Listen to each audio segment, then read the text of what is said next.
So have you ever been building your city in Civilization 6 or SimCity and thought to yourself, gee, I wish I could just send billions of zombies into this brand new shiny city I just built? Well, as it turns out, I might have just the game for you.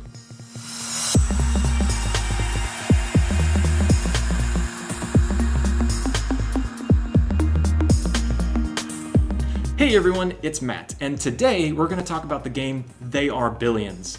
Now, this certainly isn't a new game by any means, as it came out almost a year ago, but if you enjoy real-time strategy, civilization games, or tower defense games, I think you could really enjoy it. As long as you don't mind it getting completely destroyed when one little mistake causes a horde of zombies to come in and wipe out all your civilians in a matter of seconds.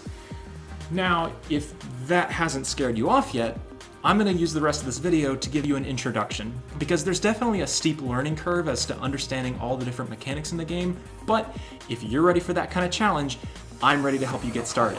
So with that, shoot, did you hear that? They're coming in, hang on! No, hey, no, don't touch that, that's my... Okay, we're all good. I'm just covered in zombie guts. Everything's safe, but let me go clean this up real quick. Oh, well, now we're cleaned up, but I really feel like this doesn't fit the mood of They Are Billions. What is the mood, like steampunk-ish anyway? Hang on, we'll fix this up. Oh, yes! Here we go. Ah, yes, perfect. This is right in the mood. I feel like a mayor ready to rule the city of They Are Billions. So, with that, let me get my good announcing voice on. So, when you first start up the game, you'll have two different game options. The two main modes are Weekly Challenge and Survival. Weekly Challenge is a competition against other players to try and post a top score on the leaderboard, and everyone plays on the same map layout. But the bread and butter of this game is the Survival mode. Each time you play, you can select a different location, change the amount of time you have to prepare for the final wave, and change the difficulty. Now, these three things affect your score factor, which is basically like a final score multiplier when you finish the final round.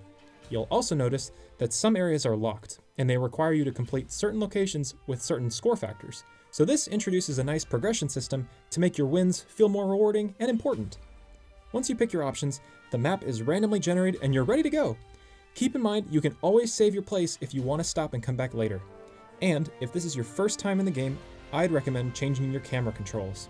The default is using the arrow keys, but if you go to Options, you can change the controls to WASD laptop settings, which will switch your camera movement to WASD.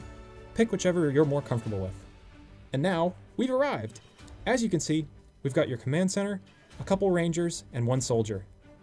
Before we start building, I'd recommend sending out some rangers to scout the area. You click and drag your mouse to select the entire group, or you can click on them individually. Then, right-click on the area you want them to go to. Once there, they'll stay in that spot until told what to do next, and in the meantime, they'll attack anything that comes within their range of vision. Now, you can also right-click on enemies to have them attack individual invaders. And finally, there are two really helpful commands you can give your units: Chase and Patrol. If you want to expand, set a group of units to chase, and they will move toward the nearest enemy and take ground until you tell them to stop. This command is also helpful on defense as well.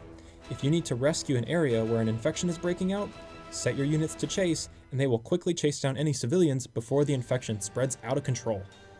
Patrol is a really useful command for monitoring a given area around your territory. If you've recently expanded or scouted out an area you want to build in, set a unit to patrol, and it will move back and forth along the selected path to take out any infected that are wandering in the area. But here's a tip: don't lose your rangers too early. You won't be able to get new ones until you build a soldier center, and they're critical for patrolling the open areas until you have walls built. Once you have your area scouted out, set your rangers on patrol, and let's look at our building options. The general progression of resources looks like this. You need food to feed your workers, who then produce gold and energy, which then power your buildings. And that's the cycle. Now, as you start building, you should always plan ahead, because in order for your troops to navigate, they need a street or a one-by-one path to to actually pass between the buildings. Otherwise, you might find them trying to take the long way around to get to their destination. Also, there are a couple of buildings that offer a really nice production boost or cost reduction based on where they're placed. For example, a warehouse will increase your maximum storage capacity and also improves resource collection by 20% to all the resource collecting buildings within its range. And buildings like the market and the bank can decrease food consumption requirements and boost gold production for all the housing units within their ranges, respectively. So before you start slamming down tents like it's the California Gold Rush, it may be helpful to map out a 5x9 area to accommodate a bank and a marketplace, as well as space for soldiers to move in between. And while you're planning your resource buildings, it's best to reserve a 4x4 plot for a warehouse in a centralized location to increase storage and production of those buildings. And if you're having trouble seeing where you're placing the buildings, hit the 2D view button for precise building placement. Also keep in mind that any building that you place at this point can be upgraded to a more advanced building in the future, so smart building placement in the beginning will help you out in the long run. So with all that said, yes, I know it was a lot, sorry. You're ready to place your first housing buildings. The command center comes with some energy and some food to start off with, so you can start placing them where you see fit. Next, you'll want to place your sawmill next to a plot of trees and a quarry next to a rocky area. Keep in mind that depending on where you place the building can affect how many units of resource the building will collect per cycle, which is about 1 hour game time and a couple of seconds in real-world time. Unfortunately, these can't be stacked on top of one another. They have to be spaced out so that each resource center doesn't overlap with another center of the same resource type. Just another reason to plan carefully. Now with more housing comes a need for more food. Fishermen and hunters' cottages can be placed next to water or in grassy areas respectively, and each provide food based on the amount of an open area around them. As you expand, you'll probably start needing more space as well. To expand and provide energy to more land, you'll need to place a Tesla tower. No, not that kind of Tesla tower. These are one-block structures that allow you to place buildings further from the command center. If they are lost or destroyed via infection or accidental destruction, all buildings within their range and any others along the Tesla tower chain will lose power and need to be repaired before function can be restored. To help prevent this, adding walls and towers to protect your territory will become essential. Towers will help improve your unit's firing distance.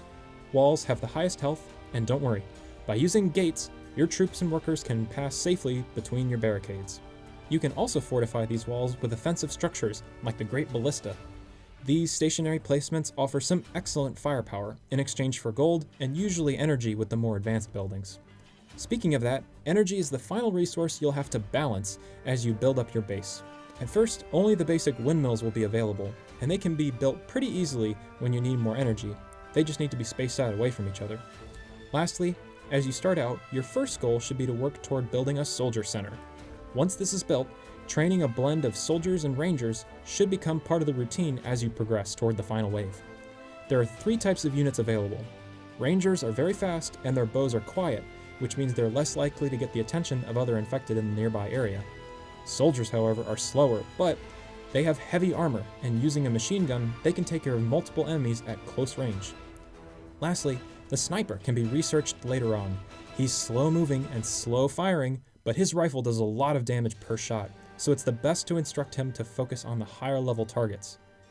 Also, when starting out, it may be helpful to have a squad of rangers available near the center of your base to use as a quick response team to help out with the periodic infection swarms or any other trouble that pops up. So once you have your soldier center set up, congrats! The basics are done! You're now ready to start researching and building your advanced structures. The progression now looks like this.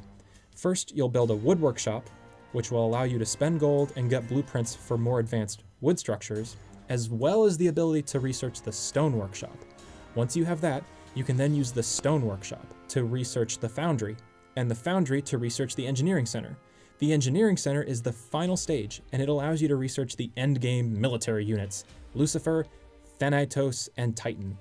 Of course, with each new workshop, you'll have access to research improved buildings, which you can then use to upgrade your current buildings from basic to advanced. But this should really come with a warning, because each building you upgrade, usually comes with a pretty hefty initial building cost as well as an expensive maintenance cost for each cycle. For example, most advanced structures require oil. Now the oil platform itself is pretty low cost to build, but it costs 80 gold per cycle to maintain. And even once you get the oil, the advanced structures may not be worth the extra cost, like the quarry. A basic quarry only costs 4 energy and 6 gold per cycle to maintain, but an advanced quarry takes 15 energy and 30 gold per cycle. So for only 2 times the production, is it worth 4 times the energy and 5 times the gold? It may definitely be worth it in the long term as time pays itself off, but it's a great example of a strategic decision you'll have to make as you progress. Now, from this point forward, and hopefully you've survived until now, the strategy is to use whatever buildings and resources are at your disposal to build up your defenses, amass your soldiers, save up for the endgame towers and units, and prepare for the final wave. By the way, the final wave is kinda nuts. It's basically like a swarm wave, but multiple times bigger and coming in from all directions. And it basically makes your map go from this to this. And remember, you can always hit F10 on your keyboard to save an image of your base layout if you want to analyze what strategies worked out really well or figure out what went wrong. And if it doesn't turn out so well, no worries. You can always try it on a lower difficulty. Wait, has this guy even beaten his first level yet? And don't feel bad about going easier. I haven't even beaten my first level yet. What? How is he even qualified to make a tutorial on this? Although, I guess that means I'm not really qualified to make this kind of tutorial. Oh, freaking waste of my time. Oh well, I've already made it. But I'm also getting really hot in this. So I think that's all I have for now. If you guys liked this extended tutorial thing, definitely let me know, because I had a lot of fun. And if you want to subscribe for more content to get notified, subscribe down below and you'll get a notification when I post new stuff. Otherwise, thanks so much for watching, guys. I had a blast. I hope you did too. Good luck with They Are Billions. It's a little tough, but it's a lot of fun, and I'll catch you guys in the next video. Have a good one.